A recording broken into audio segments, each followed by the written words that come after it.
Good morning, everyone, and welcome to this virtual Money Matters workshop. In this session, we will be talking about how to find scholarships, different areas you can go to find scholarships both online and in real time. And by the end of our time together, you will have tools to help you know how to find scholarships and practice doing so. This workshop really is that. It's a time where you get to work on these skills. So I'll be telling you to pause the video at a couple of points throughout, and you can do that, build on the information that I've given you, work to find scholarships, and then hopefully by the end have some places to go to help continue your scholarship journey. So my name is Rachel Jank. Again, I am the TRIO specialist for finances.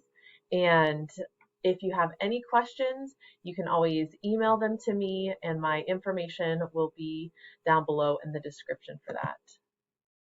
So before you start, we are going to work to set a mentality. So you have to have certain goals in mind.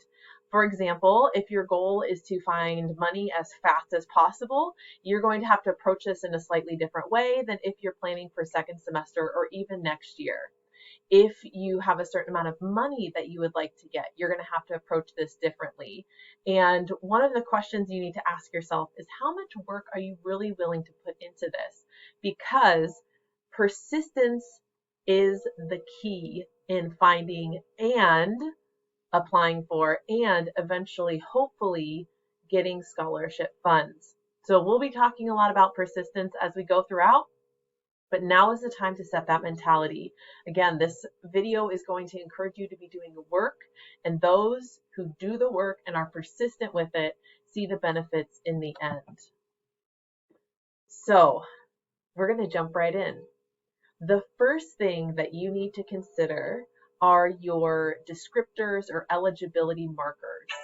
These are really helpful if you are looking at a certain category of scholarships, and if you are looking to see if you're eligible for scholarships, but they can also help you with a Google search. So take a minute, and I'm going to ask you to pause and jot down these things. Noting your age, I mean, you know that offhand, you probably don't have to write that down, but what degree you're seeking, a bachelor's degree. So some scholarships are for bachelor's, some are for graduate, some are for associates. So you want to make sure that you have that category. Also, your major or intended career. So say you're in psychology, but you want to work in a specific type of therapy, or you could be in education and your career is to teach, but also to hopefully become an administrator one day. So there are different scholarships that focus on what major you're getting, but a lot of scholarships also focus on your intended career. And so your major can kind of fit into several different areas that way. Also consider your racial or ethnic background and jot those things down, because those are search key indicators that can help you find specific scholarships. Your religious background, don't count that out. You can look for scholarships for specifically students who are in your religious background. So the United Methodist Church has a whole chunk of scholarships that are for students who simply attend the United Methodist Church, and maybe some of the scholarships are focused on service, other on career, but that background can really get you in the door for some scholarships as well. A lot of scholarships will talk about financial need or merit. Merit-based scholarships are for when you have a certain GPA, or you have a certain amount of community service or involvement. Financial need, they count in a couple of ways. So just because your FAFSA says you're not Pell eligible or you don't get the Pell, that doesn't mean you can just say, oh, I don't have financial need. Because a lot of times scholarships will ask, how much loans are you taking out? And so there are students who are not Pell eligible, but taking out a lot of loans. And so if a scholarship says financial need as a requirement, keep on reading, because you might still be eligible. Also consider things like your sexual orientation. There are LGBTQA+ scholarships. If you have any certain passion projects or hobbies, Google scholarships for people who love chess, scholarships for people who love hiking, and see what's out there. Also look for scholarships in your hometown or state. Nebraska-based scholarships, scholarships for students in Denver. And these can be a little tricky because sometimes those scholarships will say students who are attending college in Denver, but not all of them. Some scholarships are students who are from this county can apply for this scholarship no matter where you're going to college. And also consider your family employment or background. And if they're a farm worker, electrical worker, employed at a company, you can also look for scholarships there. So after you have all of those ideas jotted down, and truly I advise you to first write them down. So write all of them down, because what you've just created is a list of keywords that you can put into Google in different formations. So go ahead and pause the video, write your list, and take about 10 minutes in Google and see what comes up. So right now you are just trying to see what is out there. What can I find if I decide to use Google as my search engine for finding scholarships? So pause the video and we'll be back together in just a minute. Okay, hopefully those 10 minutes allowed you to see just what is available online. And here's my first time when I get to remind you of the mentality of persistence. Perhaps you went online and you found scholarships, but they had a broken link, or the scholarship wasn't available this year. Perhaps you found scholarships, but you looked at the other eligibility and you're like, oh, this just doesn't work for me. Perhaps you found scholarships, but they're for high school students and not college students. So this journey also is one for you to work to eliminate things that do not apply to you. And not all scholarships are open online at the same time. So you could do the exact same search in a month and find different results. And so that's where the persistence comes in, not allowing yourself and the disappointment you might feel to override your intention for your success. So consider, no matter how that experience went for you, maybe you found a couple good scholarships, maybe you ended up getting frustrated. However that went for you, decide right now that you're going to be persistent and continue on. So another list, and this is one where maybe you can find a little bit more traction because it's a little bit more specific for you. Another way to find scholarships is to work your contacts. Consider hometown organization. Like in Seward, we have the Seward Optimist Club. Look for community foundations. In Aurora, there's the Aurora Community Foundation. Contact your guidance counselor and ask them about hometown organizations or community foundations that offer scholarships. Look for family foundations in the area. When I was in high school in Michigan, I was able to get into this Scandalaris Family Foundation scholarship that I was able to reapply for every single year. And they just were wanting to benefit students who wanted to go to college. Look for Elks Club, Rotary, Kiwanis. If you're involved in 4-H or FFA, there are scholarships for students in those organizations. So also think, was I a key club member? So any organization you were part of in high school or any hometown organization. Again, you can ask your guidance counselor or you can contact your hometown chamber of commerce. This might sound weird and just like way out there, but again, this is where your persistence comes in. You can decide, who am I going to send an email to, or who will I make a phone call to? People are impressed when young folks make phone calls, and I think you know why, because it's not just sending a text, but figure out who the contacts are from these organizations or your high school guidance counselor or like the Chamber of Commerce, and ask them about organizations or potential scholarships. Think about local banks and businesses. They might have scholarships as well.